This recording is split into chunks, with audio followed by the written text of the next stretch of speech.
کہ اللہ مسبب الاسباب ہے، وہ اسباب کا پابند نہیں ہے، وہ اسباب کا محتاج نہیں ہے، اسباب اس کے محتاج ہیں۔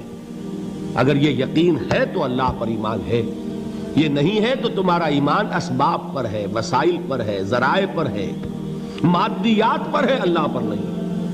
اس وقت کہاں راستہ تھا؟ کوئی راستہ تھا؟ سمندر ہے اور ادھر سے لشکر آ گیا ہے۔ کلا ان معی ربی سیہدین۔ اب دیکھیے ایمان کہہ دینا آسان ہے، ہوا معکم اینما کنتم، جہاں کہیں بھی تم ہوتے ہو اللہ تمہارے ساتھ ہوتا ہے، لیکن اس کا یقین قائم ہو جائے تو زمین و آسمان کا فرق واقع ہو جائے۔ یہی بات ہوئی حضور کے ساتھ۔ غار ہے، چھپے ہوئے ہیں محمد الرسول اللہ اور آپ کے وہ یار غار ابو بکر صدیق رضی اللہ تعالی عنہ۔ اقبال نے حضرت ابو بکر کی شان میں چند اشعار کہے صرف، لیکن واقعہ یہ ہے کہ بھاری بھاری نظموں پر اور قصیدوں پر بھاری ہے، طویل ترین نظمیں اور قصیدے ہوں ان پر بھاری ہے۔ ہمت ابو بکر کی ہمت جو ہے، کشت ملت را جو ابر، جیسے بارش سے کھیتی اپجتی ہے، ابو بکر کی ہمت اور عزیمت اس امت کو اسی طرح سینچنے والی ہے۔ ثانی اسلام و غار و بدر و قبر، وہ دوسرے تھے اسلام میں، دوسرے پہلے کون تھے؟ انا اول المومنین، حضور فرماتے ہیں سب سے پہلا ایمان لانے والا میں، دوسرے ابو بکر۔ ویسے ہمارے ہاں یہ چلتا ہے اختلاف، حضرت علی پہلے ہیں کہ حضرت ابو بکر پہلے ہیں، لیکن اس میں بڑی خوبصورت تطبیق قائم کی ہے علماء نے اور بہت صحیح ہے۔ چار کے بارے میں فیصلہ ہی مت کرو کہ کون پہلے ہے، ان کی ایک عجیب تقسیم کر دی ہے۔ آزاد مردوں میں، بالغ مردوں میں سب سے پہلے ابو بکر، بچوں میں سب سے پہلے علی، خواتین میں سب سے پہلے خدیجہ، اور غلاموں میں سب سے پہلے زید ابن حارثہ۔ بڑی پیاری تقسیم ہے، یہ چاروں ہی پہلے ہیں، ہر ایک کے لیے اولیت ہے۔ اور واقعہ یہ ہے کہ اگر زمانی اعتبار سے تعین ہوگا تو پہلے خدیجۃ الکبریٰ آئیں گی رضی اللہ تعالی عنہ۔ کسی اور سے بات کرنے کی نوبت بعد میں آ سکتی ہے، پہلے تو اہلیہ محترمہ سے بات ہوئی، آتے ہی پہلی وحی ہوئی ہے، ابھی تبلیغ کا حکم نہیں تھا۔ کس کو بتایا واقعہ؟ ابھی اپنی نبوت کی تبلیغ کا تو حکم ہی نہیں آیا۔ واقعہ کس کا ہے؟ وہ خدیجہ کا ہے۔ جب کہا ہے کہ خشیت علی نفسی، مجھے اپنی جان کا اندیشہ ہے، تو کیا جواب دیا خدیجہ نے رضی اللہ تعالی عنہا؟ وہ صدیقۃ الکبریٰ ہے۔ صدیقات جو ہیں خواتین، ان میں چوٹی پر خدیجۃ الکبریٰ ہے رضی اللہ تعالی عنہا، اور صدیق جو مرد ہیں ان میں صدیق اکبر ہے ابو بکر صدیق رضی اللہ تعالی عنہ، لیکن صدیقات میں چوٹی پر۔ جب حضور نے فرمایا خشیت علی نفسی، کیا فرمایا؟ کیا عرض کیا؟ کیسے تسلی دی؟ نہیں نہیں، اللہ آپ کو ضائع نہیں کرے گا، آپ غریبوں کے ہمدرد ہیں، آپ مساکین کے تکالیف رفع کرنے والے ہیں، آپ بیواؤں کی سرپرستی کرتے ہیں، آپ مسافروں کی خدمت کرتے ہیں، اللہ آپ کو ضائع نہیں کرے گا۔ یہ یقین ہے اس خاتون کے اندر۔ خیر وہ ایک علیحدہ بات ہو جائے گی۔ میرے دل پر حضرت خدیجہ رضی اللہ تعالیٰ عنہ کی شخصیت کا بڑا گہرا نقش ہے، جو وہ کوئی اور ہی وقت اور موقع ہوا تو بیان ہوگا۔ بہرحال اقبال نے ایک مصرے میں جو چار اولیتیں جمع کر دی ہیں، ہمت او کشت امت را چو ابر، ثانی اسلام و غار و بدر و قبر۔ اسلام میں حضور کے بعد پہلے کون؟ ابو بکر۔ غار میں حضور کے ساتھ کون؟ ابو بکر۔ بدر کی رات اللہ کا رسول سربسجود، وہ جھاڑ، وہ گھاس پھوس کی جو جھوپڑی بنائی گئی تھی، اور وہاں تلوار ننگی لے کر پہرا دینے والا کون؟ ابو بکر۔ اور اس حجرہ عائشہ میں محمد کے بعد سب سے پہلے دفن ہونے والا کون؟ ابو بکر رضی اللہ تعالی عنہ وصلی اللہ علیہ وسلم۔ وہ جو معاملہ میں سنا رہا تھا غار ثور کا، حضرت ابو بکر بھی حضور کے خیال سے لرز گئے ہیں. آپ کو یاد ہوگا کہ جا کر پہلے تمام جتنے سوراخ تھے انہیں بند کیا ہے. ایک سوراخ رہ گیا تھا جس کو بند کرنے کے لیے کوئی کپڑا نہیں تھا. وہاں اپنی ایڑی رکھی ہے. تب کہا ہے حضور سے تشریف لائیے, اور اپنے زانو پر حضور کو لٹایا ہے. اور وہاں کسی موذی جانور نے کاٹا ہے. حضور کی آنکھ لگ گئی تھی. اس وقت اس بل کے اندر جو بھی بچھو ہے کیا ہے واللہ عالم, اس نے کاٹا ہے. اس کی تکلیف کی وجہ سے ابو بکر کی آنکھوں سے آنسو ٹپک گئے. حضور کے چہرے مبارک پر پڑے ہیں تو حضور جاگے ہیں, معاملہ کیا ہے. ایڑی نہیں ہٹائی وہاں سے, مبادا وہ جانور وہاں سے نکل کر محمد الرسول اللہ کو کوئی گزن پہنچا دے. ابو بکر کی ایڑی ہے, جس طرح چاہے کھا لے, ختم کر دے, جان نکل جائے تب کوئی آنچ آئے محمد پر تو آئے, لیکن جیتے جی نہیں.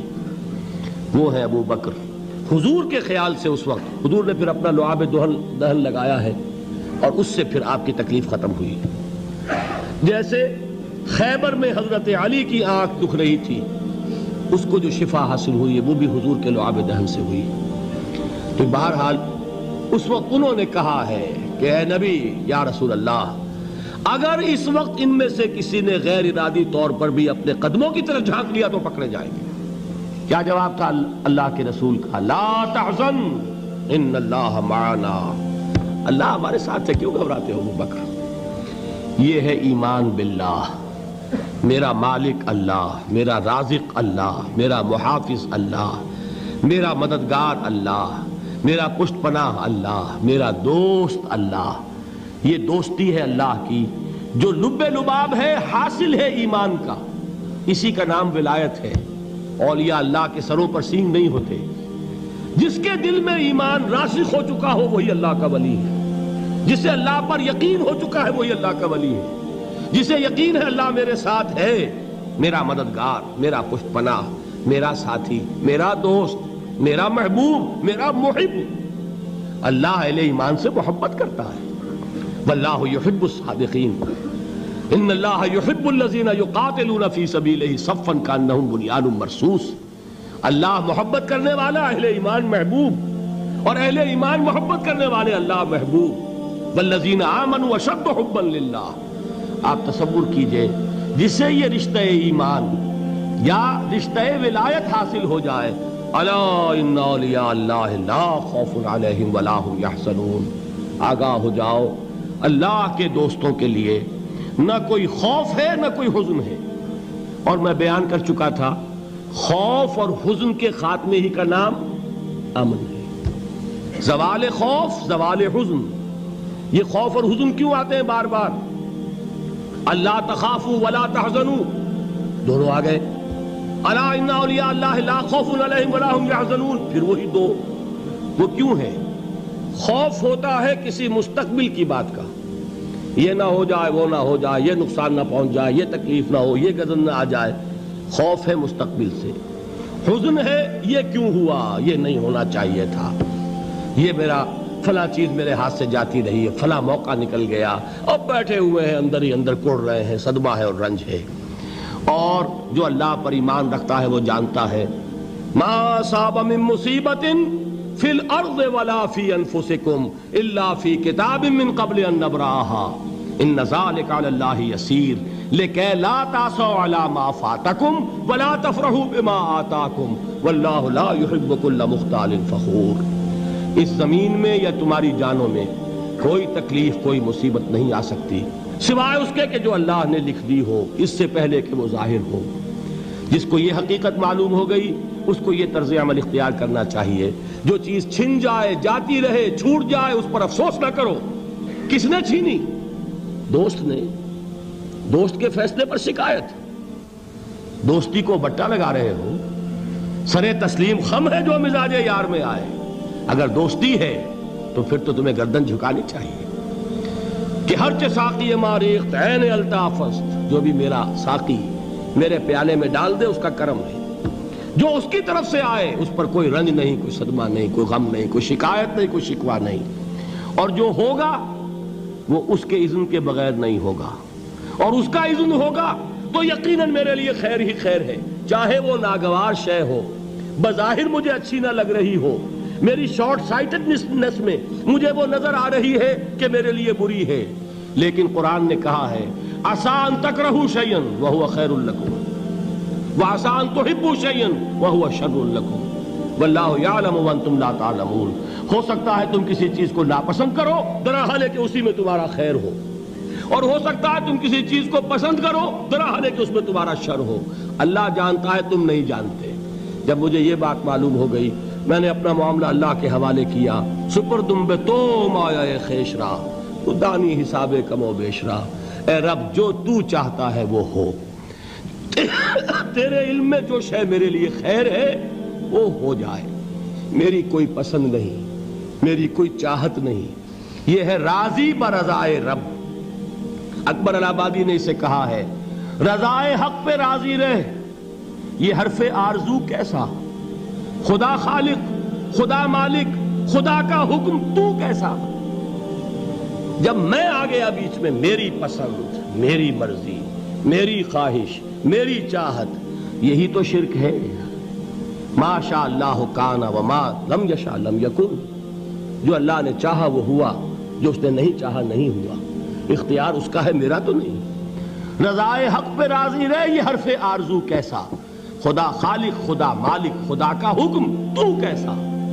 اقبال نے اسے کہا ہے فارسی میں، اب آپ کہیں اس کا ترجمہ بھی کرو تو وہ مجھے ذرا اس وقت کچھ بہت ہی بدذوقی کسی بات نظر آئے گی۔ جائیے پوچھئے کسی سے جسے فارسی آتی ہو، بروں کشید ز پیچا کے ہست و بود مرا، چے اقدہا کے مقام رضا کشود مرا۔ مجھے تو تمام پیچ و خم سے نکال دیا اس مقام رضا نے، میں راضی برضائے رب ہوں، جو فیصلہ اس کا میں اس پر راضی۔ تو کہاں کا حزن اور کس کا خوف، یہی زوال حزن اور زوال خوف، یہی ہے امن، یہ نتیجہ ہے ایمان کا۔ تو جان لیجئے یہ ہے لب لباب، یہ ہے حاصل ایمان کا، یہ ہے تو ایمان ہے، یہ نہیں ہے تو ایمان نہیں۔